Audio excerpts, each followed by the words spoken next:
सखी सहेली।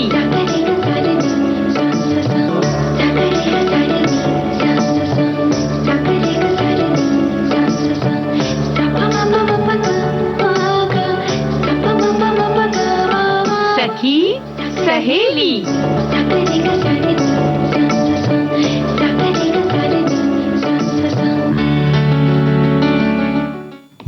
सखी सहेली सुनने वाले सभी सखियों और श्रोता भाइयों को मंजरी वर्मा का और बुआ आपको सब कि मतलब सबको प्रणाम कहते हैं। और काफी दिनों बाद मिले तो सोचना पड़ता है कि कैसे वेलकम करें, स्वागत करें। भूल गई, ऐसा नहीं है तो भूल ही नहीं हो। इतनी आह्लादित है, इतनी खुश है मंजरी बिटिया कि आज एकदम उनके समझ में नहीं आ रहा कि कैसे करें। तो भाई कोई बात नहीं, ढेर सारा जी स्वागत में ऐसा हो जाता है जी। तो ढेर सारा प्यार, आशीर्वाद, स्नेह, आशीष, धन्यवाद। तो आज का विषय हम लोग जब बताएंगे तो इसमें एक बड़ी खास बात जो है ना कि हमारे साथी ने लिखा है कि गर्मियों में मेहमानों का स्वागत, वो दिन याद करो में जो है, तो वही लिख रहे हैं कि बड़ा हॉट टॉपिक है गर्मी में। अच्छा नहीं तो आप अपनी यादों से उसको थोड़ा सा कूल बना दें, है ना? क्या बात है, यही तो हम भी कह रहे हैं। और बुआ आज ले चलेंगे सबको पर्यटन में पंगोट हिल स्टेशन जी। तो देखिए वैसे भी ठंडक पहुंच जाएगी सबके पास, है ना? बिल्कुल पहुंच जाएगी, नहीं तो हम ले चलेंगे आपको ऐसी जगह पर। लेकिन और बता दें कि सूचना हमने जो दे दी उसके बारे में भी बता दें कि सूचना दी तो क्यों दी, क्योंकि आज का और खास दिन है, सूचना और संचार प्रौद्योगिकी क्षेत्र में अंतर्राष्ट्रीय बालिका दिवस है जी। इसकी भी सूचना हम दे रहे हैं आपको, और सूचना इस बात की भी दे रहे हैं कि अंतर्राष्ट्रीय प्रतिनिधि दिवस भी है, विश्व मलेरिया दिवस भी है, स्वास्थ्य की भी बात होगी। और प्रतिनिधि दिवस की अगर हम बात करें तो हर साल 25 अप्रैल को दुनिया अंतर्राष्ट्रीय प्रतिनिधि दिवस मनाती है। और ये दिन संयुक्त राष्ट्र में सदस्य राज्यों के प्रतिनिधियों और प्रतिनिधियों के कार्यों के बारे में जागरूकता बढ़ाने के लिए मनाया जाता है। प्रतिनिधि अपने देशों का प्रतिनिधित्व करने के लिए संयुक्त राष्ट्र की बैठकों में भाग लेते हैं।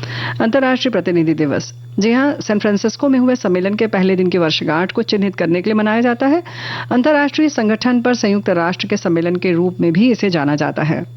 सैन फ्रांसिस्को में 25 अप्रैल सन 1945 को पहली बार 50 देशों के प्रतिनिधि इकट्ठा हुए थे। ये सम्मेलन द्वितीय विश्व युद्ध की तबाही के बाद आयोजित किया गया था, जिसका उद्देश्य प्रतिनिधियों द्वारा एक संगठन स्थापित करना था जो विश्व में शांति बहाल करे और युद्ध के बाद विश्व व्यवस्था पर नियम निर्धारित करे।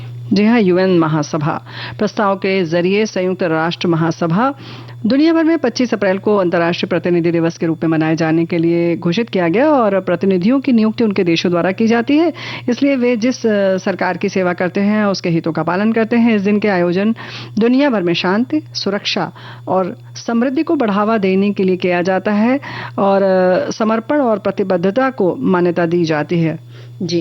और बुआ जब प्रतिनिधि जो होते हैं वो अपने देश के जो भी सुरक्षा की बात कर ले या जो भी यहाँ के कार्य होते हैं उनको वहाँ तक पहुँचाते हैं और उनको कैसे किया जाए, लागू किया जाए, इस बारे में भी सब में जागरूकता लाते हैं। देखो एक बात यह होती है कि जब इस तरह से अलग अलग देश के प्रतिनिधि मिलते हैं तो जाहिर है कि वो अपने देश की जो उपलब्धियां हैं, जो भी कर रहे हैं उसके बारे में बताते हैं। तो अन्य देश जब सुनते हैं तो उन्हें समझ में आता है कि अच्छा इसमें कुछ खास है, कुछ अच्छा है, तो क्या हम अपने यहाँ इसको लागू कर सकते हैं, इसको आत्मसात कर सकते हैं। तो कुछ इस तरह का आदान प्रदान जब होता है तो जाहिर है कि एक विश्व हित की जो बात होती है, तो इसलिए ये सब दिन होते हैं, मनाए जाते हैं, है ना? तो अब हम एक आदान प्रदान कर देते हैं जी बिल्कुल।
तो बुआ देखिए, ये प्यारा सा गीत हमने सुना।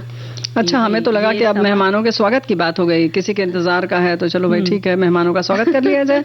बिल्कुल। लेकिन भाई ऐसा है कि पहले सूचना आएगी तब ना। बिल्कुल। तो बात करते हैं सूचना और संचार प्रौद्योगिकी के क्षेत्र में अंतर्राष्ट्रीय बालिका दिवस। जी, सूचना और संचार प्रौद्योगिकी ICT क्षेत्र में अधिक लड़कियों और महिलाओं की आवश्यकता के बारे में जागरूकता पैदा करने के लिए अप्रैल में चौथे गुरुवार को अंतर्राष्ट्रीय सूचना और संचार प्रौद्योगिकी दिवस मनाया जाता है।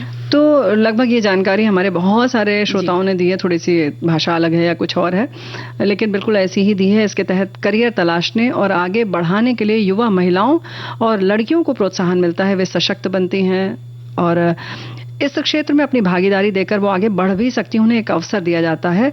और हर वर्ष की तरह एक थीम है नेतृत्व, जो विज्ञान, प्रौद्योगिकी, इंजीनियरिंग और गणित करियर में मजबूत महिला रोल मॉडल की महत्वपूर्ण आवश्यकता को रेखांकित करती है।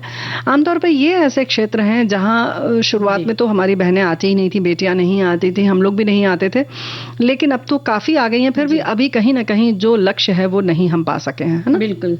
और इस दिन लड़कियों को टेक्नोलॉजी के करियर बनाने के लिए आगे आना चाहिए और संचार क्षेत्र से जुड़कर अपना लक्ष्य प्राप्त भी करना चाहिए। स्कूल में प्रौद्योगिकी, कंप्यूटर प्रोग्रामिंग या रोबोटिक्स क्लब शुरू करने जैसे काम करने के लिए भी इनको प्रोत्साहित किया जा सकता है। प्रौद्योगिकी कंपनियां और प्रौद्योगिकी कार्यक्रम वाले स्कूल लड़कियों को ये जानकारी देते हैं कि उन्हें इस करियर पथ पर विचार क्यों करना चाहिए, क्योंकि आज देखा जाए बुआ तो इतनी आधुनिक तरीके से प्रगति कर रहा है देश हमारा, और सब जगह ये संचार और सूचना के बारे में टेक्नोलॉजी से जुड़े ही जा रहे हैं। हम बहुत सारे ऐसे हैं संस्थान जो इसी दिशा में काम कर रहे हैं, बहुत सारी ऐसी कंपनियां हैं जहां इसी विधा में जो लोग जानकार हैं उन्हीं को अवसर मिल रहा है, यानी कि उनके रोजगार के अवसर खुल चुके हैं काफी। तो जाहिर है कि इसमें बेटियों को आना बहुत जरूरी है। ICT में अंतर्राष्ट्रीय बालिका दिवस जेनेवा स्थित अंतर्राष्ट्रीय दूरसंचार संघ की प्रमुख पहल है। ये दिन लोगों को जागरूक करने और लड़कियों को सूचना और संचार प्रौद्योगिकी में अपना करियर बनाने के लिए मनाया जाता है। ये हमारे साथी ने भी लिखकर भेजा और बहुत सारे साथियों ने लगभग यही जानकारी दी है। और इस बारे में और भी विस्तार से लोग जानकारी हासिल करें। अब जाहिर है कि हम लोगों ने भी जानकारी हासिल की, ऐसे बहुत सारे लोग हैं, जब सुनेंगे समझेंगे तो इस चीज को और समझेंगे, क्योंकि एक दूसरे को बताकर ही जानकारी मिल पाती है, और जिसको जितनी ज्यादा हो वो आगे बांटे भी, बच्चों को भी बताए। बिल्कुल, यही तो हम भी कह रहे हैं। और एक बात और है, जैसे कि हम लोगों ने बताया ना कि तीसरे गुरुवार को मनाते हैं, तो यानी कि ये तिथि निश्चित नहीं है कि ये 25 अप्रैल को ही हर बार पड़ेगी, चौथे गुरुवार को मनाते हैं। तो जाहिर है कि अलग अलग जो है दिन पड़ सकता है, तारीख अलग अलग हो सकती है, है ना? और बस लेकिन गीत हम सुनवाएंगे ये बिल्कुल फिक्स है ना? हाँ, चेहरे से पता चल रहा है।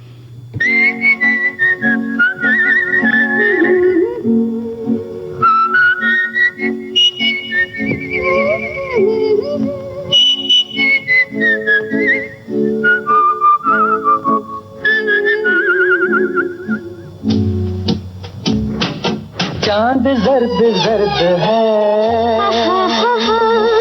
चांद जर्द जर्द है, मेरे दिल में प्यार का हल्का हल्का दर्द है। चांद जर्द जर्द है,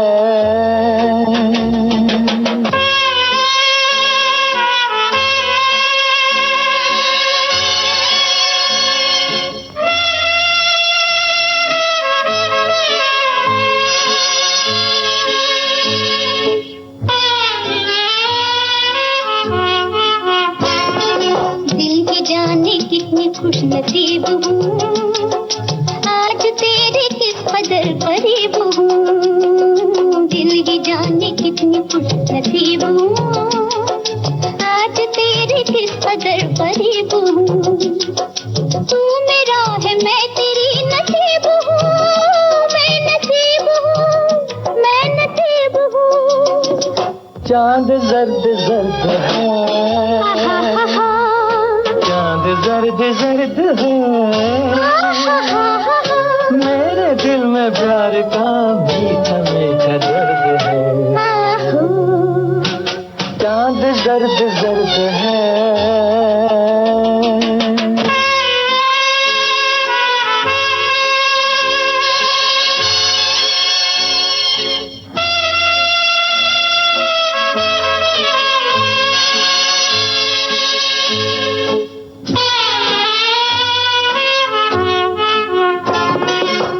तेरा प्यार प्यार है कि ख्वाब है, किस कदर ये प्यार बेहिसाब है।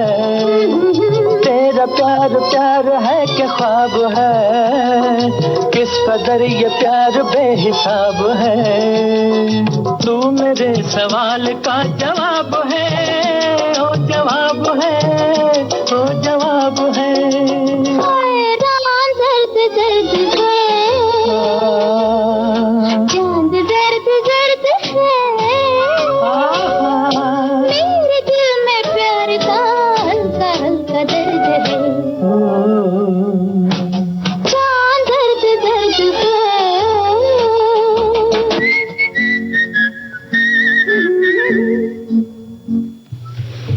तो देखिए बुआ, गाने में भी चांद जर्द जर्द है, यानी सर्द का, रात का और ठंडा मौसम की बात कर दी गई है। बिल्कुल बुआ। तो मतलब जो लोग धूप में बैठे हैं वो क्या करें इस समय? वो इस गाने को सुन के थोड़ा सा फील करें, ठंडा फील करें। हाँ। वाह, सही है है ना?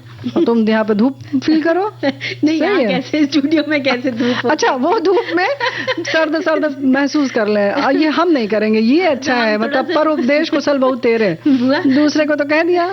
बुआ, जब यहाँ बैठे तो हम थोड़ा ज्यादा ठंडक होती है स्टूडियो में, तो हम सोचते हैं थोड़ी सी सूरज की रोशनी आ रही है, तो हम वैसा फील करके थोड़ा डटे रहते हैं। डटे रहते हैं। भैया वो ऐसा है कि हमारे जो साथी हैं बड़े प्यारे प्यारे संदेश भेजते हैं, वही हमें डटा के यहाँ पे रखता है, बैठा के रख देते हैं।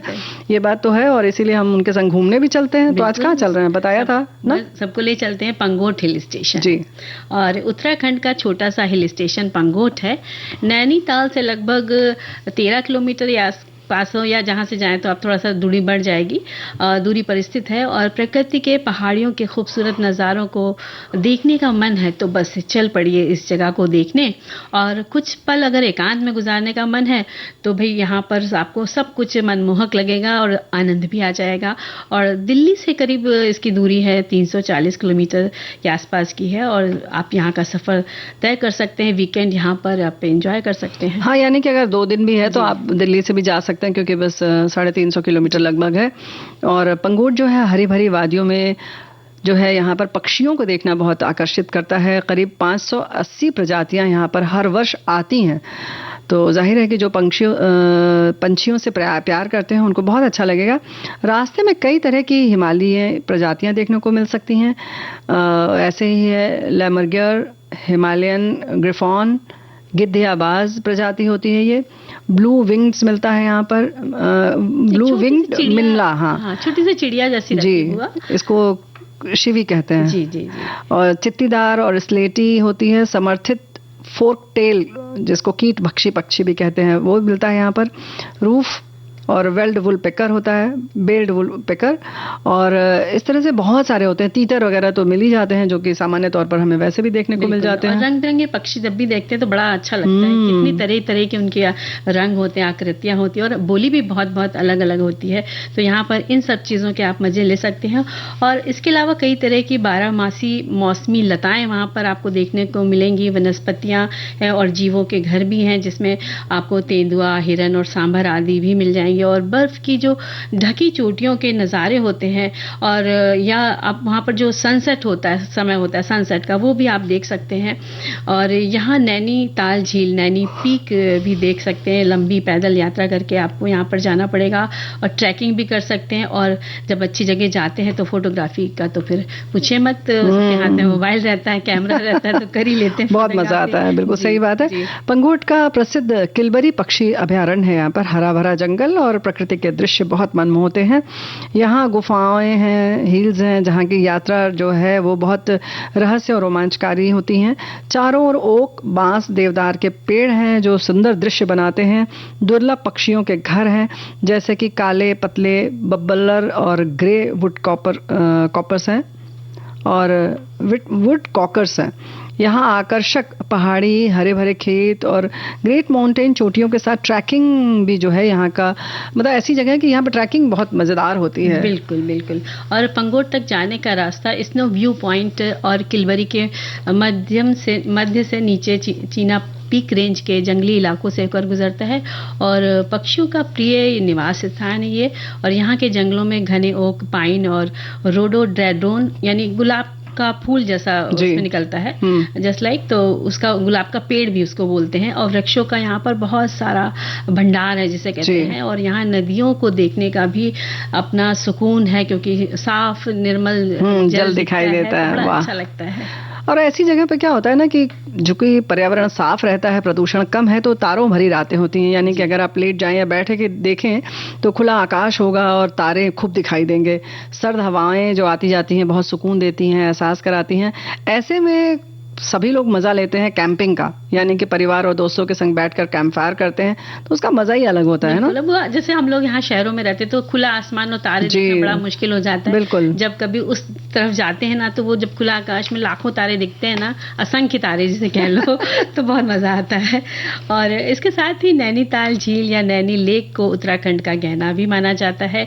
ये संभवतः कुमाऊं क्षेत्र की सबसे बड़ी झील है और नौका विहार का आनंद भी ले सकते हैं। और यहाँ नैना देवी मंदिर पंगोट के आप दर्शन कर सकते हैं। पास में कैची धाम भी जा सकते हैं। यानी आसपास भी कई ऐसी जगह हैं जो आप देख कर के घूम सकते हैं। और माउंटेन बाइकिंग और ट्रैकिंग का आनंद यहाँ पर सभी लोग ले सकते हैं। मार्च अप्रैल के महीने में कई प्रकार के फूलों को यहाँ देखा जा सकता है, यहाँ खिल जाते हैं। और इसी समय यहाँ आप घूमने आइए तो भाई उसका मजा लेंगे। जनवरी में बर्फबारी का मजा लीजिए। और सर्दियों में तापमान जो है 0 से लेकर -24 डिग्री के बीच रहता है सेल्सियस तक। गर्मी में 10 से लेकर बस 30 डिग्री तक, तो एक बहुत अच्छा वातावरण रहता है। अच्छा, ऐसी जगह जाने के लिए मंजरी बिटिया हम यही कहेंगे कि जाएं तो थोड़ा समय लेकर जाइए। ऐसा मत सोचिए कि आज हमने सनसेट पॉइंट देख लिया, ये पॉइंट देख लिया, वो टॉप देख लिया, ऐसा नहीं है।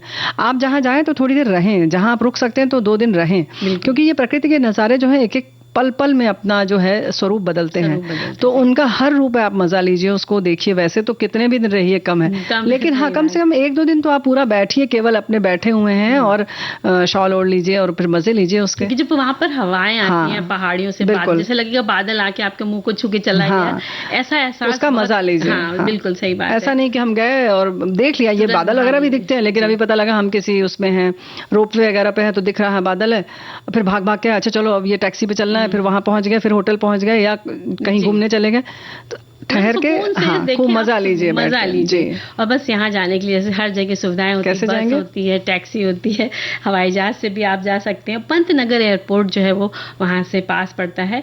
और अगर ट्रेन से आपको जाना तो पास का स्टेशन काठगोदाम है। और वैसे तो कई शहरों से ये जुड़ा हुआ है। अच्छा, तो और एक बात ये बताओ कि सारी जानकारी दे दी, लेकिन अगर गीत सुनना हो तो कहाँ जाना होगा? तो हमारे पास आना होगा। अच्छा, हम तो आए हुए हैं, तो चलिए सुन लेते हैं।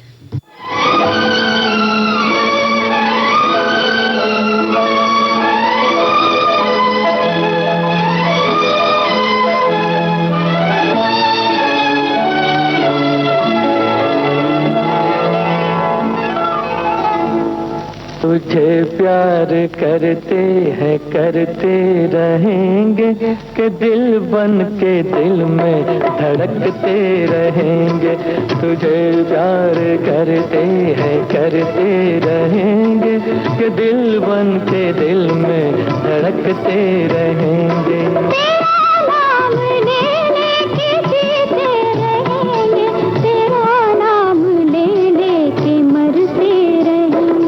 तुझे प्यार करते हैं करते रहेंगे कि दिल बन के दिल में धड़कते रहेंगे।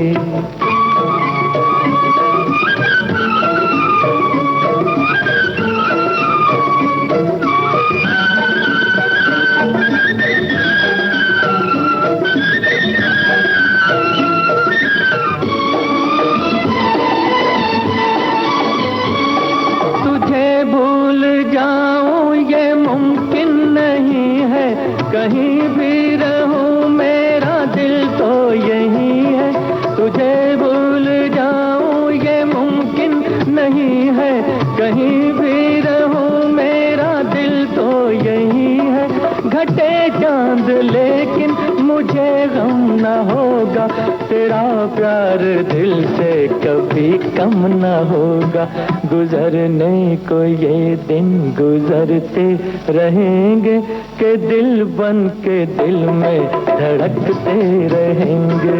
तेरा नाम ले लेके जीते रहेंगे। तेरा नाम ले लेके मरते रहेंगे। तुझे प्यार कर करते हैं करते रहेंगे, कि दिल बन के दिल में धड़कते रहेंगे।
तो देखिए अब हम लोग इतने प्यार भरे गीतों को सुनते हुए विश्व मलेरिया दिवस की ओर बढ़ते हैं, है ना बुआ जी।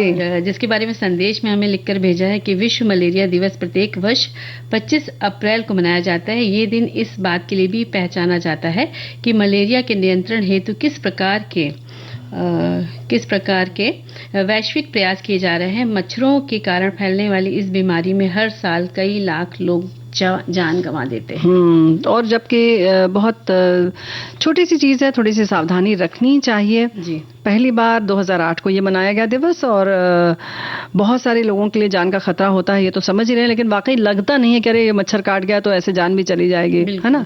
थोड़ी बहुत लगता है बुखार आएगा, ये होगा, ठीक है वो ठीक हो जाएगा। मच्छर आते ना बुआ कान के पास अपनी वो आदमी वहाँ जान गिरा धो रहा है, इनको तो गुस्सा आ जाता है, कान में गोंगो गोंगो होता है, तो जब आके उड़ के बजाने अच्छा नहीं लगता है, करता रहता है, अच्छा लगता है अभी पता नहीं कहाँ कुछ से काटेगा, खून पी जाएगा। जब काटता है तब काटता तो बहुत बुरा लगता है। नहीं वो काटता है ना, हाँ वो काटता है तो फिर लगता है बस उठ के मार ही लो इसको, चैन नहीं मिलता है। यही एक ऐसा जानवर है जिसको मारने के लिए उठना नहीं पड़ता है, आपको बस अपना हाथ हिलाना पड़ता है। जी जी। और वैसे एक बात है कि मुझे समझ में नहीं आता है कि उसको नस कैसे मिल जाती है जब खून उसके बॉडी में पहुंच जाता है, मतलब कैसे उसके पास ऐसा कौन सा डंक होता है जो हमारे शरीर को छेद लेता है, अंदर तक पहुंच जाता है और बाकायदा वो सक भी कर लेता है, चूस भी लेता है। जीव जरूर है, समझ में नहीं आता है भाई, पावर बहुत है उनके पास। पता नहीं भाई। प्रोटोजुअन ये जो है प्लाज्मोडियम नामक का ये जो कीटाणु है ये प्रमुख वाहक है। मादा एनोफिलीज मच्छर होते हैं जो एक संक्रमित व्यक्ति से दूसरे तक कीटाणु फैला देते हैं और ऐसे ही घुस जाते हैं और दूसरे से लाए खून और इधर डाल दिया। बिल्कुल। और लोगों में जागरूकता हो कि कैसे इस बीमारी को फैलने से बचाना है, क्या क्या तरीके उपाय और चिकित्सक को समय पर दिखाना, इन सब चीज़ों के बारे में जागरूकता रहनी चाहिए। और ये दिवस निवारण और नियंत्रण के लिए मनाया जाता है। यूनिसेफ द्वारा इस ओर ध्यान केंद्रित किया गया क्योंकि हर साल जैसे कहा ही जा रहा है कि लाखों लोग इस मृत्यु की ओर जा रहे हैं जी। तो मलेरिया के लक्षणों में मरीज को एक समय पर बुखार, सिर दर्द होता है, मितली आती है, ठंड लगेगी, हाथ पैर में दर्द उठने लगेगा, कमजोरी तो महसूस होगी, इसलिए डॉक्टर को दिखाइए। ऐसा ना सोचें कि चलो कोई बुखार उतारने की दवा ले लेते हैं पैरासिटामोल और ठीक हो जाएगा, लेकिन सावधानी बहुत जरूरी है। बिल्कुल। और जैसे कि कहते हैं कि घर के आसपास आप पानी इकट्ठा ना होने दें और मच्छरदानी में सोना चाहिए। और मलेरिया विभाग द्वारा जो दवाएं छिड़काने का होता है इंतजाम, वो भी समय समय पर हो जाए तो अच्छा रहता है। और घर में जो गमले होते हैं या आप पानी के उसमें पौधे लगाते हैं, पॉट हाँ। कांच का होता है, तो उस पानी को भी समय समय पर बदलते रहे। और जो छत के ऊपर होता है कि हाँ, टायर वायर डाल देते हैं, कुछ बर्तन पड़ा होता है कहीं कहीं, या हम आजकल जैसे हम गुजारिश करते हैं कि पंछियों के लिए आप पानी रखें, तो कभी कभी वो भी बहुत गंदे हो जाते हैं और हम ध्यान नहीं देते हैं, उनको बदलते रहिए। साथ ही लिख रहे हैं हमारे कि विश्व मलेरिया दिवस 2024 का थीम है अधिक न्याय संगत दुनिया के लिए मलेरिया के खिलाफ लड़ाई में तेजी लाएं। ये विषय इस बीमारी को पूरी तरह से खत्म करने और इसे अधिक लोगों तक पहुंचने से रोकने के लिए लोगों को शिक्षित और सूचित करने के प्रयासों पर केंद्रित है। तो जैसे हम लोग बात कर रहे हैं ना, तुमने जैसे कहा कि पानी में जो लगाते हैं उसमें तो हमने देखा है कम मच्छर होते हैं, लेकिन हाँ जो गमले के नीचे ट्रे रखते हैं हम लोग कि हमारी जमीन न गंदी हो, लेकिन हमें नहीं पता कि हम उसको बुला रहे हैं मच्छरों को, और उस ट्रे में अक्सर पानी रहता है, 1-2 बूंदी रहेगा तो उसमें मच्छर आ जाते हैं, या केवल नमी रहेगी तो भी मच्छर आके बैठने लगेंगे। कभी कभी हम जो पौधों में पानी डालते हैं तो मिट्टी के ऊपर भी इतना पानी जैसे कीचड़ जैसा बन जाता है, उसमें भी मच्छर पनपते हैं। कई बार हुआ जो पहले फ्रिज यूज हुआ करते थे, उसकी जो नीचे ट्रे होती थी, उसमें पानी इकट्ठा होता है, डिफ्रॉस्ट जब होता है तो उसमें पानी निकलता है, तो उसमें भी मच्छर के वो देखे जा सकते थे। तो भाई कुल मिलाकर यही कि इन सब चीजों को देखिए, सुबह शाम दरवाजे खिड़कियां बंद रखिए, शाम को अक्सर जिस समय गोधूली बेला होती है तो उस समय आने की इनके संभावना रहती है, तो ध्यान रखिए। पौधे अगर लगा रखे हैं तो घर के अंदर अगर लगाया तो देखिए उसमें कहीं मच्छर तो नहीं आ रहा है ना? सही बात है।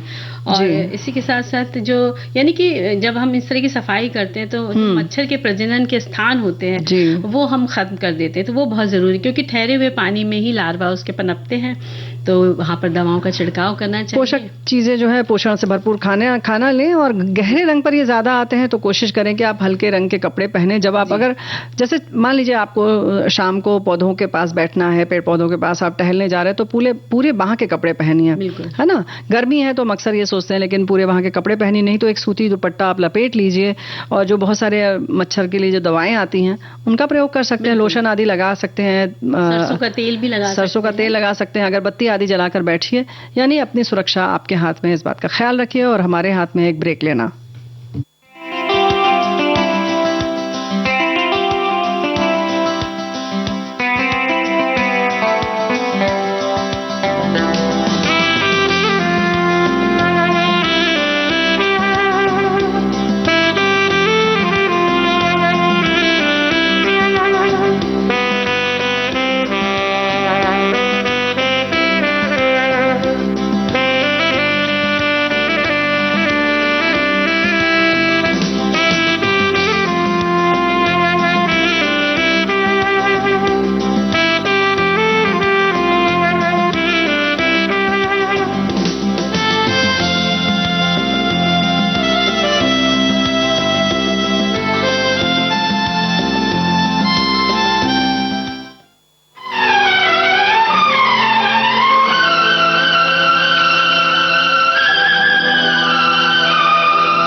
पहले मिले थे सपनों में और आज सामने पाया, हाय कुर्बान जाऊं।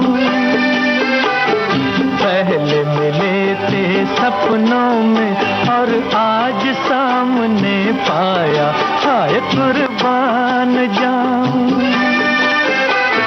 तुम संग जीवन ऐसे कटेगा जैसे धूप संग छाया, हाय कुर्बान जाऊं।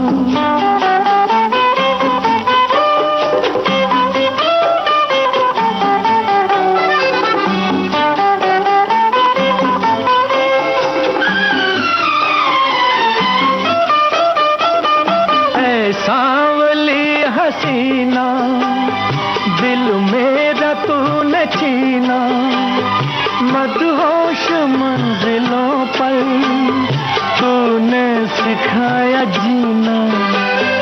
ऐ सांवली हसीना दिल मेरा तूने छीना, मदहोश मंजिलों पर तूने सिखाया जीना। एक झलक से मेरा मुकद्दर तूने आज चमकाया, हाय कुर्बान जाऊं। पहले मिले थे सपनों में और आज सामने पाया, हाय कुर्बान जाऊं।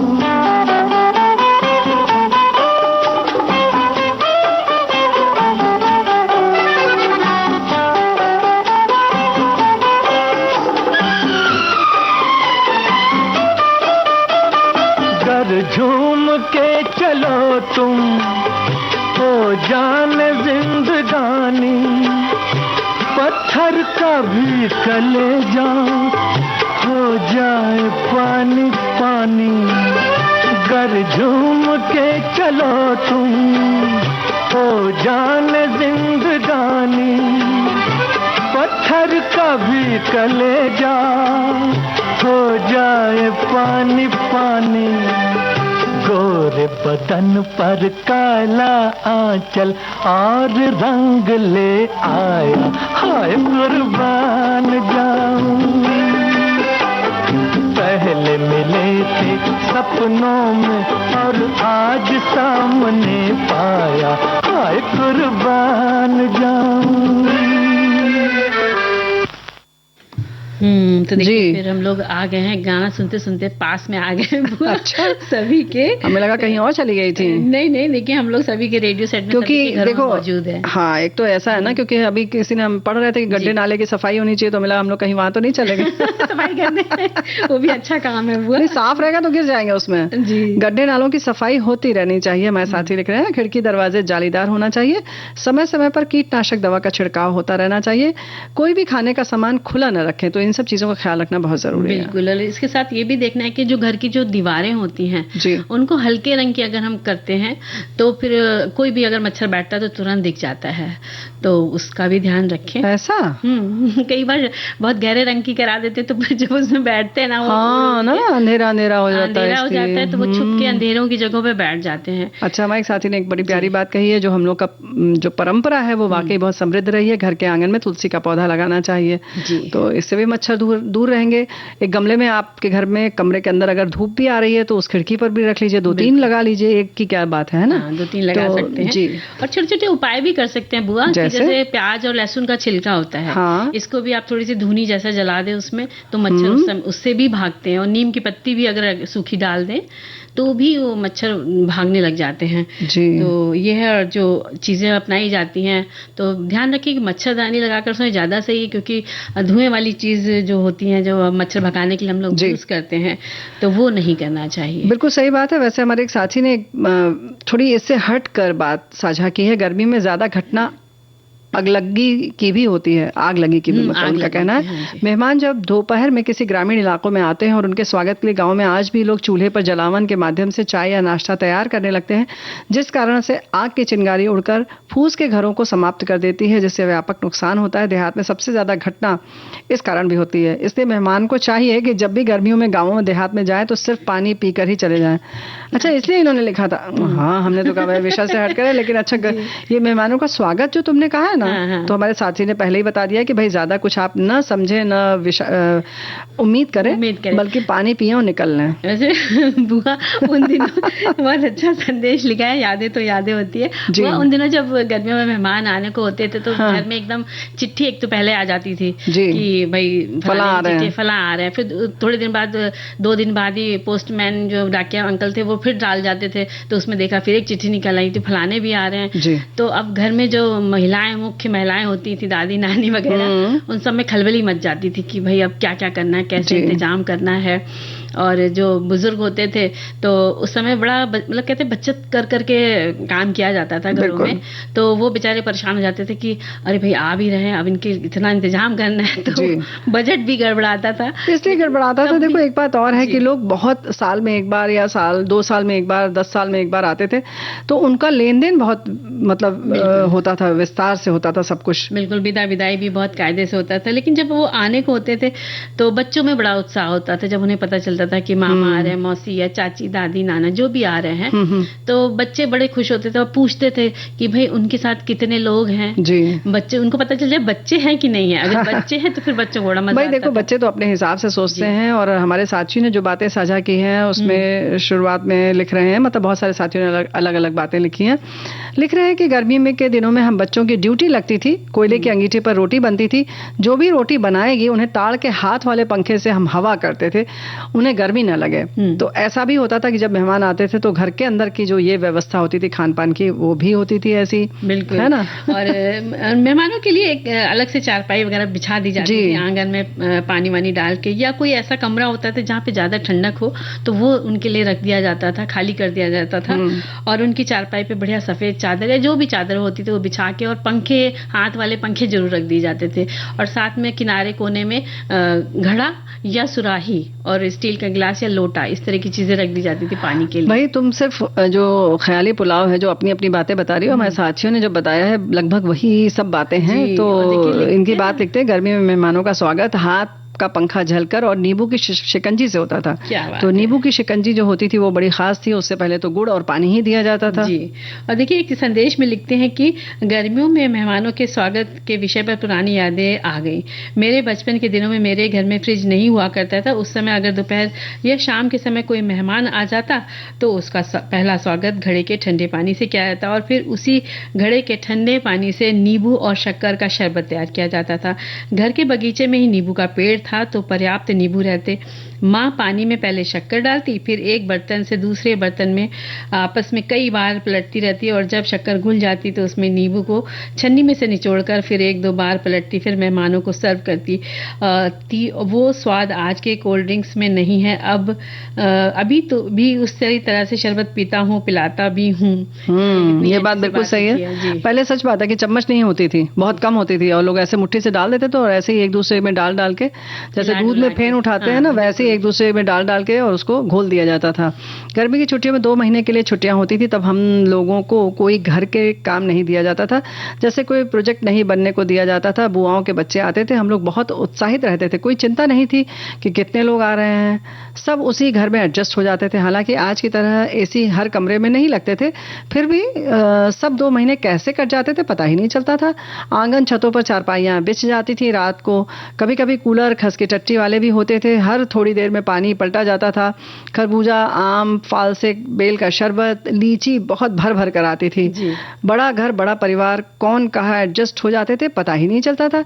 पर आज मेहमान आते हैं तो कूलर एसी कमरे में जरूर होने चाहिए। अब तो फ्रिज भी है तो आसान हो गया है, पर आज तो एक भी मेहमान आ जाता है तो सब सुविधाजनक स्थिति में ही लगता है और बहुत काम बढ़ गया है। अभी भी मेरी बेटियां और उनके बच्चे 10 दिन रह कर गए, घर भर गया था, सब चले गए, सन्नाटा हो गया। तो भाई ऐसा ही होता है, लेकिन जब भी सन्नाटा आपको लगे तो गीत सुन लिया करिए। बिल्कुल।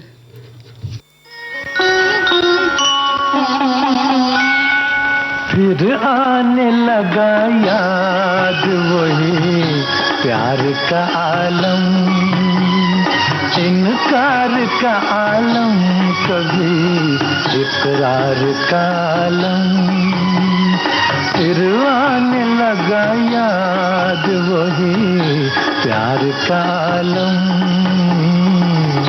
प्यार का आलम।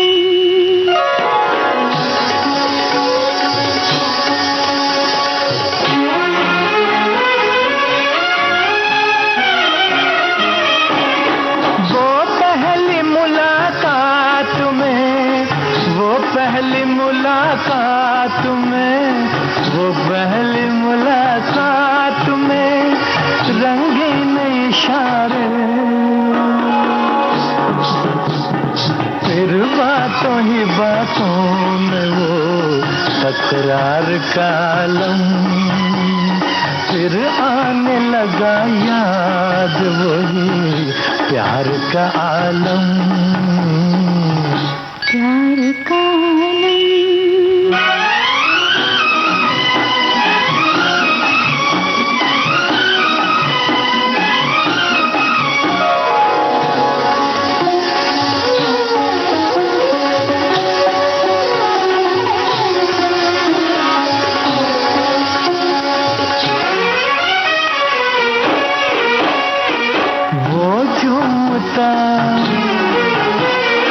बल खाता, वो झूमता बल खाता, वो झूमता बल खाता हुआ सर्व खरामा। मैं कैसे भुला दूं तेरी रफ्तार का आलम। फिर आने लगा याद वही प्यार का आलम,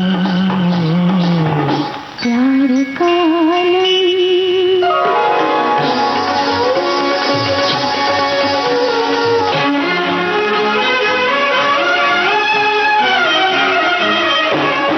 कब आए थे वो, कब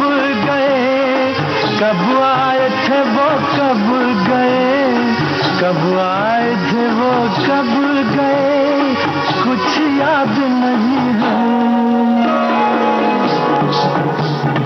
आंखों में बसा है वही दीदार गालम, फिर आने लगा याद वही प्यार का आलम, इनकार का आलम कभी इकरार का आलम, प्यार का आलम।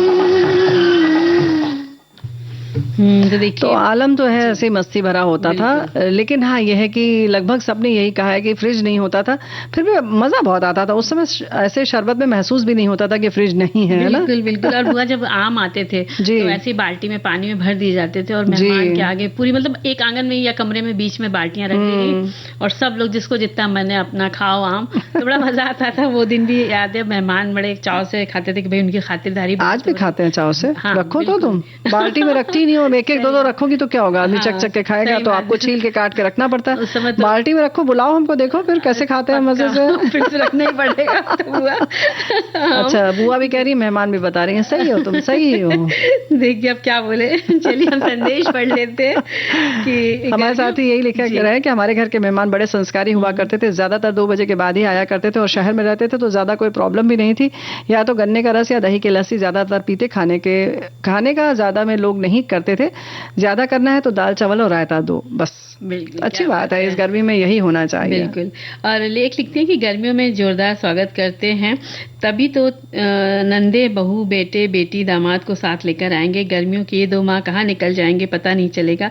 मेहमानों का स्वागत गर्मजोशी के साथ ठंडा पिलाकर करते हैं। मान सम्मान मिलने पर हमेशा आने का सोचते हैं और आते हैं। अतिथि देवो भव साकार करते हैं। बिल्कुल सही बात है। और उन दिनों ये भी कहा जाता था बुआ कि जो हमारे घर के बुजुर्ग कहते थे भाई जो मेहमान आया उसकी इतना ज़्यादा स्वागत करो, इतनी वैरायटी की थाली में परोसो खाना कि और वो 4-5 दिन रुक रहे हैं तो मतलब हंसी की बात है कि जब तक उनका थोड़ा सा सिस्टम खराब ना आ जाए तब तक पता नहीं चलता था कि खातिरदारी हुई है। तो मतलब तब पता चलता है कि अच्छी खातिरदारी हुई है। बिल्कुल सही बात है। नहीं कुछ लोग तो अभी भी वैसे ही गर्मजोशी से आज भी ऐसे ही लोग करते हैं, बहुत सारे लोग करते हैं। वो बात अलग है कि बहुत सारे ढंग बदल गए हैं और पहले के हिसाब से अब लोगों में पाचन शक्ति उतनी क्षमता नहीं रह गई है कि हम लोग हर वक्त ऐसा खा सके। नहीं तो लोग दोनों समय जो है वो तला भुना खा लेते थे। अब तो एक समय के बाद आपको हमें डोसा इडली हल्की चीज चाहिए, फिर नहीं तो दाल भात खिला दो, खिचड़ी खिला दो, ऐसा भी चलता है। और अब मेहमान को खराब भी नहीं लगता है। पहले तो बड़ा जैसे अपशगुन सा मानते थे कि मेहमान के सामने खिचड़ी नहीं रख सकते, लैया चना नहीं रख सकते। और पहली बार मेहमान कोई आते थे उस समय तो पूरी सब्जी पहले से बनाई जाती थी, दाल रोटी का तो बाद में नंबर आता था। बिल्कुल। तो वही तो कह रहे हैं ना कि पहले सोच भी नहीं सकते थे कि मेहमानों को ऐसी चीजें रखी भी जा सकती हैं। वैसे मेहमान तो साल में एक बार आए। सबसे ज्यादा किसी की आवभगत होती थी वो होते थे घर के दामाद और समधी, बेटी के पक्ष के हों या बहू पक्ष के। तब घरों में फ्रिज नहीं हुआ करती थी और आसपास भी किसी के पास नहीं रहती थी तो घड़े के ठंडे पानी में सिल पर पीसकर सौंफ मिश्री फालसा के नींबू पुदीने की शरबत तैयार की जाती थी। जूट के कपड़े में लपेट के बाजार से बर्फ मंगवाए जाते थे और उन्हें तोड़कर शरबत में मिलाया जाता था। कांच के गिलास और टी सेट भी आस पड़ोस से मांग कर लाया जाता था। छत और आंगन में एक नए चादर, हाथ से कढ़ाई किए हुए तकिया के गिलाफ लगाए जाते थे। मेहमान के आने के इंतजार में हम सभी भी अच्छे अच्छे कपड़े पहनते थे। सबसे मजा आता था जब हम अपने नाना नानी के साथ रहते थे और मेरे बाबा या मेरे बाबूजी आते थे। नानी दिल खोलकर पकवान बनाती थी। आम की खट्टी मीठी चटनी, कचौड़ियाँ, पकौड़ियाँ, मनभोग, आटा बेसन का हलवा, ये बता रही हैं मनभोग का मतलब। और हम सभी के तो 12 रहते थे और उस मेहमान के आने का बेसब्री से इंतजार रहता था जो जाते समय हमें आशीर्वाद के रूप में कुछ दे जाते थे, 1 या 2 रुपया। तब तो बोतल में बंद मॉकटेल, कॉकटेल, शरबत आजम ये सब नहीं आते थे। एक से बढ़कर एक जूस मेहमान आए फ्रिज से निकाल कर उन्हें सर्व कर दीजिए और इतने से अगर आप थक गए हैं तो रात का डिनर किसी अच्छे रेस्टोरेंट में कीजिए। तो आज ये स्थिति आ गई है। बिल्कुल सही बात है। वही बातें याद दिला दी जो हम लोगों ने कभी घरों में देखी। और इसके साथ उस समय लिखते हैं कि सभी घरों में बताशे रहते थे। कोई भी आया तो बताशे, सूखा पेठा पानी के साथ दिया जाता था। गुड़ पानी के साथ, मतलब बदलते समय धीरे धीरे गुड़ और बताशे की जगह पेठे ने ले ली थी। जी, पेठा पहले रहता था लोगों क्या, क्योंकि सूखा रहता था, ठंडक भी देता है और खराब भी जल्दी नहीं होता है क्योंकि फ्रिज तो रहती नहीं थी तब। तो इस तरह से जो चीजें मौसम में चल सके उन्हीं का प्रचलन था और शीतलता भी देती थी, उनकी तासीर ठंडी होती है। और मेहमान से जो है सब बच्चों को कहा जाता था कि कोई पूछना मत कि आप कितने दिन के लिए आए, कब जाएंगे, इन सब चीजों का बहुत ध्यान रखा जाता था कि जिससे उनको बुरा ना लगे। तो बड़ा मजा आता था उन दिनों की यादों को ताजा करते हुए। तो चलिए एक गीत सुन लेते हैं।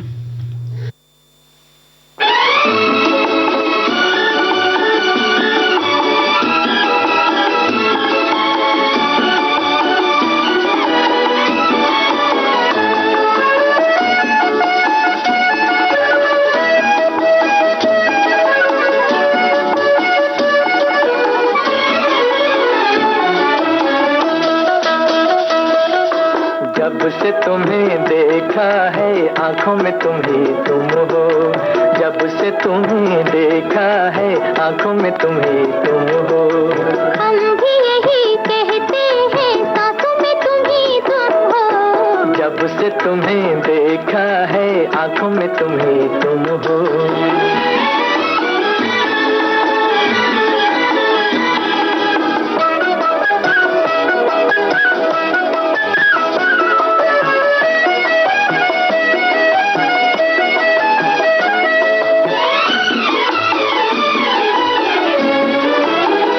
आ गए प्यार के दिन बेखुदी छाने लगी, मस्तियाँ झूम उठी जिंदगी गाने लगी।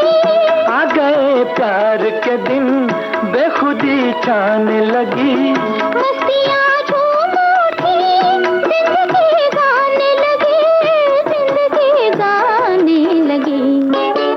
दिल के नए नगमों की तानों में तुम ही तुम हो, दिल के नए नगमों की तानों में तुम ही तुम हो।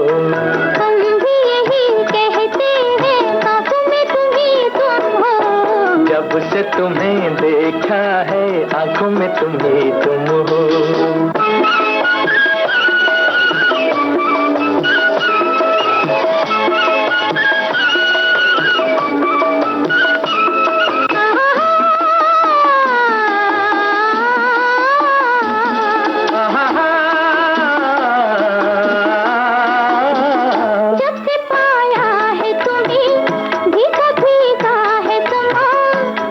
चाहा है तुम्हें हर नजारा है जवां, जब से पाया है तुम्हें भीगा भीगा है समा, जब से चाहा है तुम्हें हर नजारा है जवां, हर नजारा है जवां।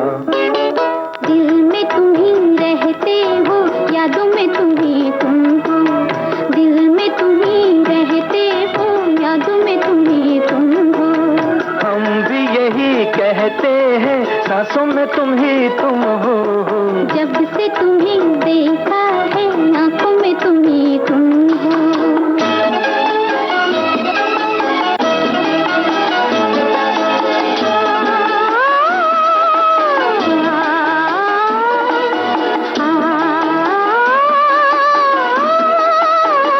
दीप खुशियों के सदा दिल में जलते ही रहे, प्यार की दुनिया में हम साथ चलते ही रहे, दीप खुशियों के सदा दिल में जलते ही रहे, प्यार की दुनिया में हम साथ चलते ही रहे, साथ चलते ही रहे।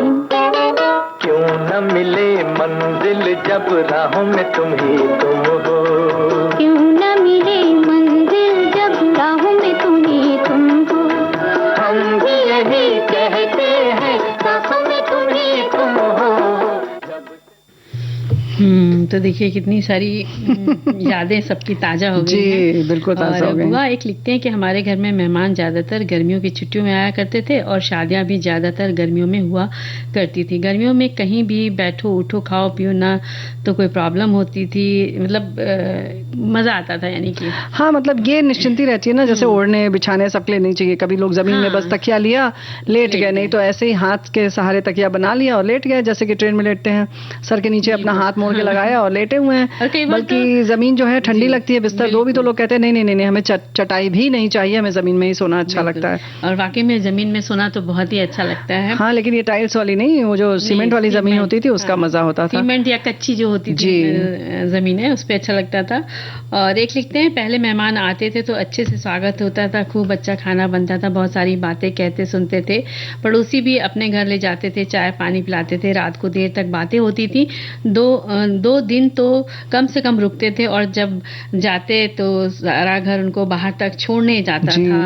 और जो विदाई का समय होता था वो बड़ा कष्टकारी होता था। मतलब सबके आंसू भर जाते थे, कोई बेटी जा रही है, कोई दामाद जा रहा है, तो सबका अपना अपना होता। लेकिन बदलाव बहुत सारे आए हैं, जैसे कि मेहमान पहले आते थे और जाते थे तो हम लोग स्टेशन तक छोड़ने जाते थे। अब है कि स्टेशन पर बहुत ज्यादा भीड़ हो जाती है, तो बेहतर अच्छा हो गया कि लोग अब भाई आत्मनिर्भर हैं, तो बेहतर है कि आप स्टेशन तक न जाए, प्लेटफॉर्म पर न जाए, वहां भीड़ नहीं इकट्ठा करें, क्योंकि लोगों की आवाजाही में बहुत दिक्कत होती है। टिकट आदि अगर आपने बुक किया है तो आप ध्यान रखें। मेहमान से ये बात तो अभी भी कहा जाता है कि बिल्कुल न जाए, बल्कि मजाक बनाया जाता है, जहां पूछते हैं कि कब आए हो कब जाओगे, तो कहते हैं फलाने जो घर का है इनका रिवाज है, कब आओगे, कब आए हो कब जाओगे। जैसे ही आप आए, अच्छा आ गए, कब जाओगे, तो ये होता है कि नहीं, ऐसा तो सवाल कर ही नहीं सकते, है ना। चाहे कितनी भी दिक्कत हो, एक मेहमान नवाजी जो है अपने आप में एक हुनर था, बल्कि अतिथि देवो भव की जो बात है उसको वाकई पूरी तरह से चरितार्थ करते थे हम लोग के व्यवहार जो होते थे, है ना। तो एक गीत और सुन लेते हैं बुआ।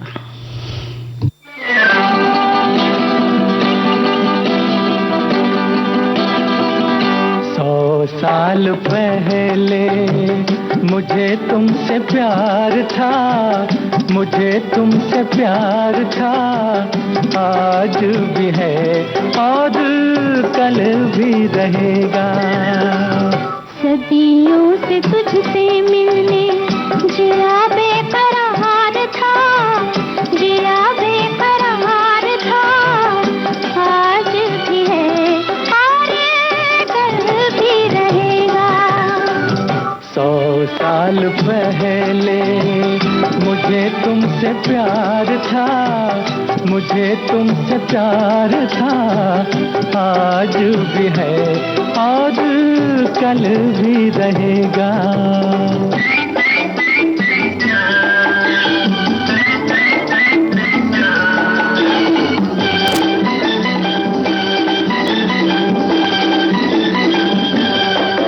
तुम रूठा ना करो, मेरी जान निकल जाती है, तुम हंसती रहती हो तो एक बिजली सी चमक जाती है। तुम रूठा ना करो, मेरी जान निकल जाती है, तुम हंसती रहती हो तो एक बिजली सी चमक जाती है। मुझे जीते जी ओ दिल भर तेरा इंतजार था, तेरा इंतजार था, आज भी है और कल भी रहेगा। सदियों से तुझसे मिलने जिया बेकरार था, जिया बेकरार था, आज भी है और कल भी रहेगा।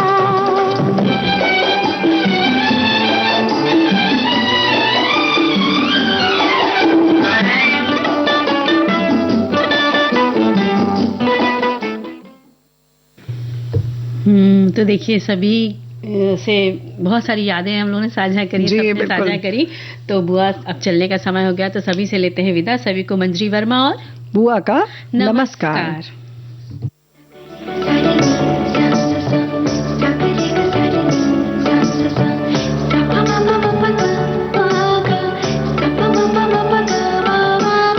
सखी सहेली